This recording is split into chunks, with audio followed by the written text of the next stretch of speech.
Yes, eto na nga dahil ayaw magpaawat ng mga Kat Den at Jericho and Catherine shippers, kanino kayo botong katambal ni Catherine? Alden Richards ba o Jericho Rosales? Ayan. Oo. Talagang dati ang pinagtatalon natin, Alden versus Daniel. Oo. Tapos nagkaroon ng Alden versus Dominic. Ngayon, Alden versus Jericho. Jericho. Talaga si Alden talagang pasok na pasok sa baga. In na in, di ba? Oo.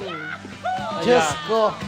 Ayan. Yes, para po Wow. sa akin, mas bagay pa rin itambal si Catherine kay Alden Richards. Kasi po, kumbaga, may napatunayan na ang Catherine. Kaya nga, di ba po, gagawin na nga nila ang part 2 ng Hello, Love, Goodbye. Kasi po, naniniwala ang Star Cinema at nang maraming may klamo, nagbigyan ng part 2 ang Hello, Love, Goodbye. Kaya mas bagay pa rin katambal si Catherine kay Alden. Yes, Maring Mildred. Ako, very vocal ako sa Kat Den tapos Jericho Rosales, di ba? Oh, panindigan mo yan. Panindigan mo yan. Matalino ka naman eh. Oo. Pero syempre wala namang question. Hindi ko man kini-question si Alden, no? Syempre, bago pa man si Alden, may Jericho Rosales na pagdating sa acting talagang sobrang hinahangaan, di ba? Madalas nga, pagka tinanong mo nga yung mga artista, ang lagi nilang sinasabi, it's either Jericho or John Lloyd, di ba? Na mahusay na artista at Joshua Garcia.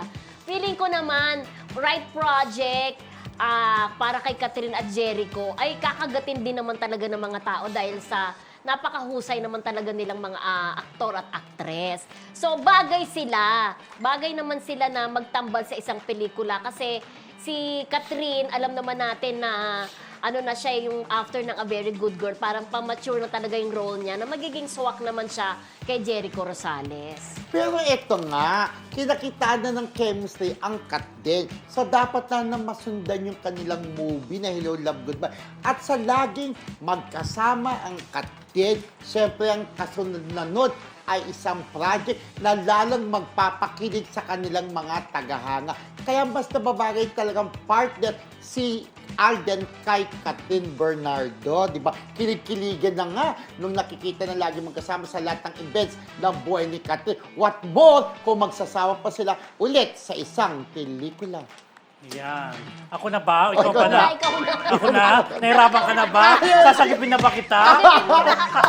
Catherine kasi. Yan. Heto both, di ba?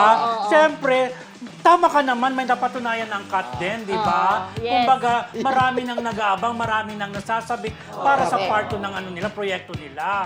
Di ba? Hindi na kailang pagtalunan talaga na ang Kat din ay talagang inaabangan. At nangangamoy na naman na bubong sa Blockbuster. takilya, blockbuster, di ba?